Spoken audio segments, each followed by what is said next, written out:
In this video, we're going to talk about how to find the arc length and the area of a sector. Before we can do that, we need to look at some vocabulary terms. So if we're given a circle with central angle theta, a central angle is just an angle whose vertex is at the center of a circle, with radius r, so we have a circle with radius r and a central angle theta, we say S is an intercepted arc. It's just the arc that's cut off by our angle, by our central angle. If we have a situation like this, we can find the length of S, which is called the arc length, by taking the value of r, the length of our radius, and multiplying by our measure of theta, if theta is in radians. And that will give us the length of the arc that's intercepted by our central angle.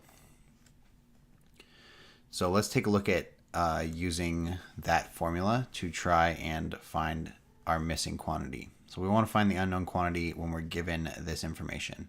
We're told that we have a radius of 10 meters, a measure of theta as 1/2 radians. In this case, it's not written in terms of pi, but it's still radians.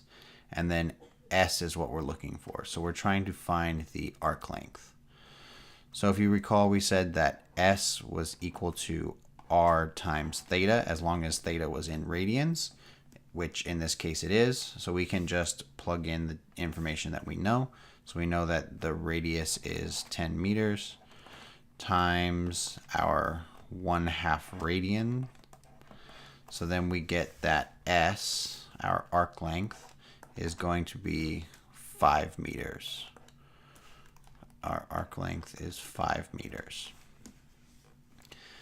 Now, in some of these problems, you'll be given the arc length and maybe you'll have to find theta. So you'll have to just plug in the information you know into this equation and then solve for your unknown quantity.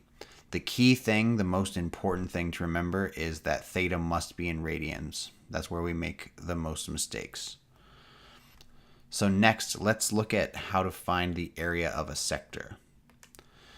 So a sector, this is a sector here, is just the enclosed area that is formed by a central angle and its intercepted arc. So this is a sector.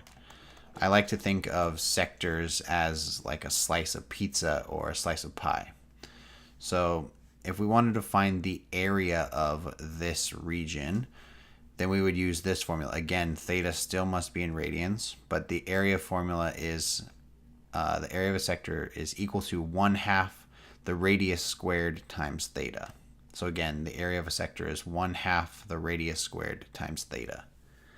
So let's take a look at how we can use this to find the area of a sector for a circle with some given information. So we want to find the area of the sector of a circle with radius of 7 and a central angle of 20 degrees. So again, the first thing that we're going to have to do is we're going to have to take this 20 degrees and convert it into radians because theta must be in radians. So in order to do that, we know that to convert from degrees to radians, we multiply by the conversion ratio of pi divided by 180 degrees. And we know that 20 goes into 189 times. So 20 degrees is just equal to pi over 9. Pi over 9. So now we can apply that formula. A equals 1/2 r squared times theta. So r is 7 meters. So 1/2 of 7 squared times theta, which is pi over 9. And simplify. So 7 squared, that's 49. So 1/2 of 49 times pi over 9. And then when you multiply, so that's going to be 49 pi divided by 18, and that's going to be in square meters. So 49 pi over 18 square meters is the area of our sector.